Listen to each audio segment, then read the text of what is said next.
All right, I am making homemade tomato soup from my Dining on a Dime cookbook, volume 1. I'll show you the page. So the first thing I'm going to do is put some milk with my cornstarch in a pan. And I'm going to stir up my cornstarch so that it gets all dissolved and won't lump. The way to make lump-free soups and everything when you're thickening is to mix your flour or your cornstarch together. Now the recipe calls for flour, but I did cornstarch because I'm gluten-free. Okay, so then we're going to add our tablespoon of sugar. You may cough. Get that dissolved. Okay, now it's all dissolved. We're going to add the rest of our milk and our butter right there, and 1 can of tomato juice.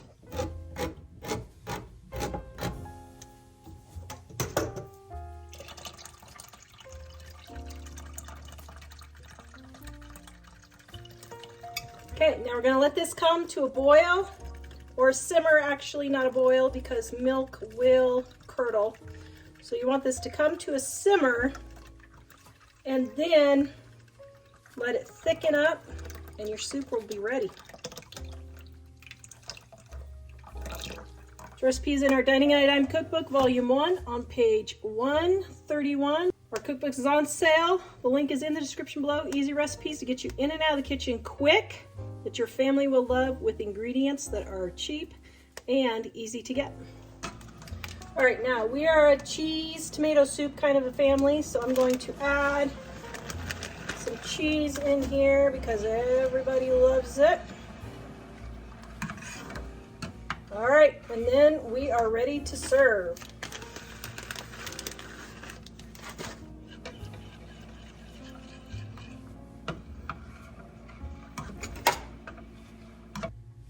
All right, homemade tomato soup. Oh my goodness.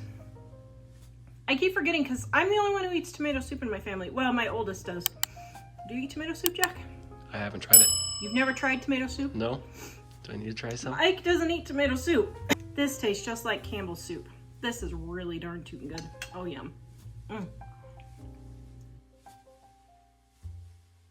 My leftover roast from dinner last night. I'm pouring all of my roast juice and the fat in my cup, or in my in my pan that I have. What am I doing? That's not even big enough. Oh my goodness. Okay.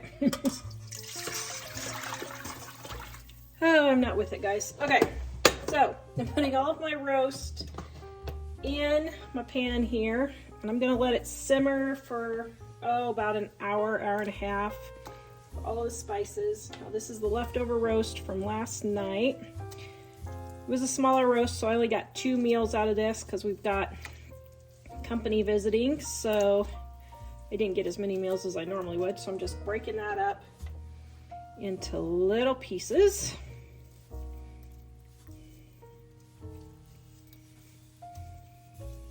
Just like so. Okay, there we go. Okay.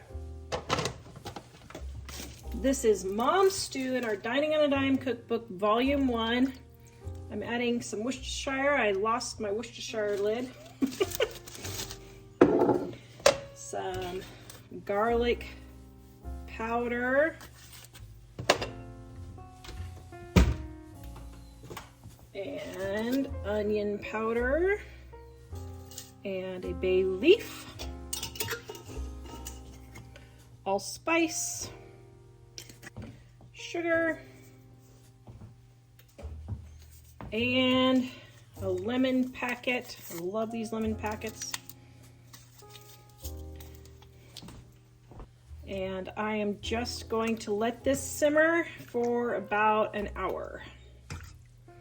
I added a little bit more water. Now, I don't have any carrots right now, so, and I forgot I was gonna put some onion in. So, this is gonna be potato and meat stew, but that's okay. So, we're gonna let this boil till the potatoes are done, and then our stew will be ready. All right, so I am cutting up some strawberries for dinner. So I just cut off the tops, cut it into smaller pieces.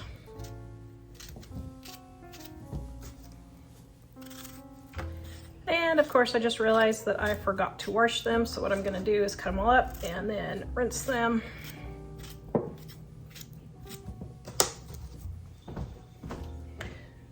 Okay, so I just rinsed them. I'm going to add some sugar.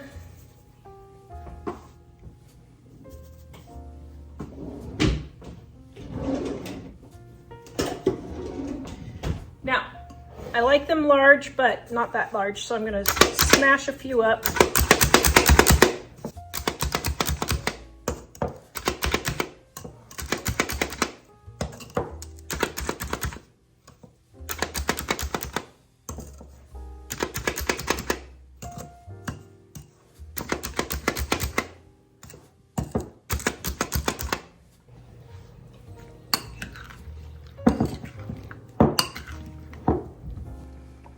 Okay, my stew is almost done. I got some water and I'm putting my cornstarch in. My Texas Roadhouse rolls are done. Okay, so take cold water, put your cornstarch in, stir it around, and then you won't have lumpy stew or gravies, okay? So then we're gonna let that boil. I'm gonna liberally add my salt, and it will thicken up. I don't think so. I don't know how dirty it is. There's stuff on it. If you're doing a photo with the table or not. Yeah. Well, you probably feel that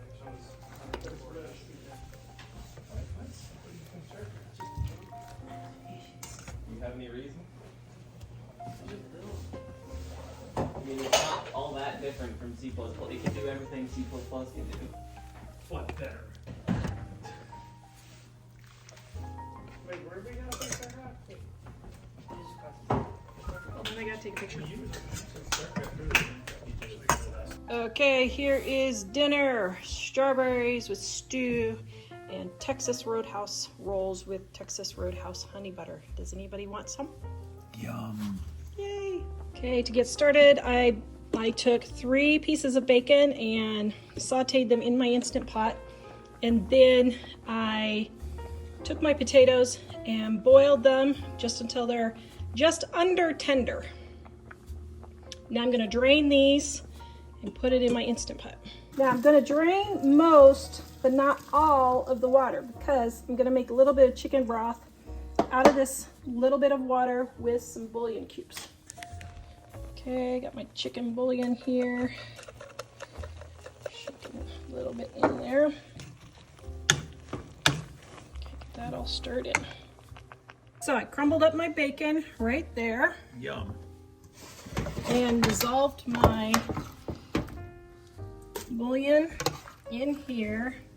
Now, because I don't want it to flop all out, you could normally dump it, but since I'm making such a huge batch, You need an assistant to help you dump. well, no, I just didn't want to.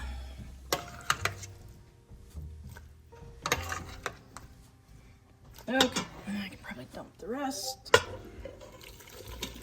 Noticed as I was editing that I forgot to mention the only reason why I transferred it to the Instant Pot was because I needed my Dutch oven to make the broccoli soup.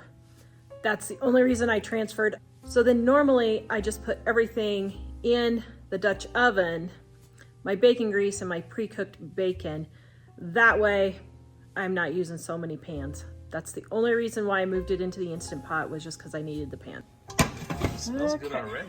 Yay. Now I'm gonna get my American cheese. Now I use both American and cheddar. Use whatever cheeses you want.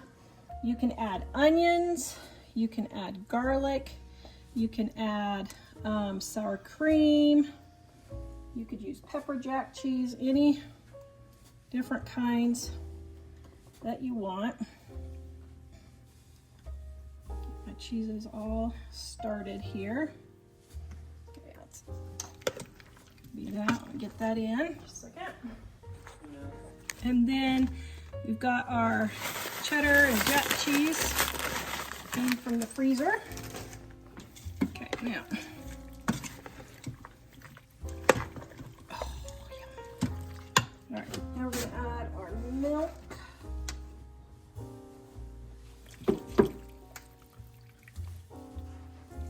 And I leave the bacon grease in here. Now, if you don't have bacon, you can use bacon grease, okay? Or you can use both. Or you could use both. Now, I also add a little bit of corn starch, and this is cold water with cornstarch, and that will thicken up my soup so it's not quite so thin. It's more like a chowder instead of a soup then. You do not have to do this step if you don't want to. I just like to do it because I like a thick soup and not a thin soup. Do you like thick or thin, honey? I like thick honey. Wait, what are you saying about me? Okay, now see there's no lumps. Isn't that beautiful? That is just beautiful. So then we're going to keep this on low. Do not let this boil. If it boils, you will curdle your milk, and you do not want to do that. So I'm gonna put it on. Do I put it on? Oh boy, I don't know how to work this jobber. Let's see. How do we? I guess soup. We'll try soup, I suppose. Okay, then we're gonna let this all melt, come together, and add my onion powder. Now you can add onions if you want. I don't know if I said add onions. And then also your salt. Good dose of salt. Now we'll come back, and after everything gets warmed up and melted, we'll taste it to see if we have enough salt and onion powder in there. This recipe is in our Dining on a Dime Cookbook Volume 1 on page 139, Cheap, Easy Recipes. Your family will love. You can get the link in the description below. It's on sale right now. Here's our finished soup. Now, nobody's taste testing it because we have people coming over, but Jack did do a taste test to make sure. And what did you say? I think I gave it my seal of approval. Your seal of approval. It's super delicious, he said. Okay, I need social proof. How's the potato soup? Oh my goodness, Tara, you've outdone yourself. Oh, thanks. I've had the potato 3 times and the broccoli twice. It is so good. It's like a 10 out of 10 probably. 10 out of 10. Yay. At least he's honest. Wow.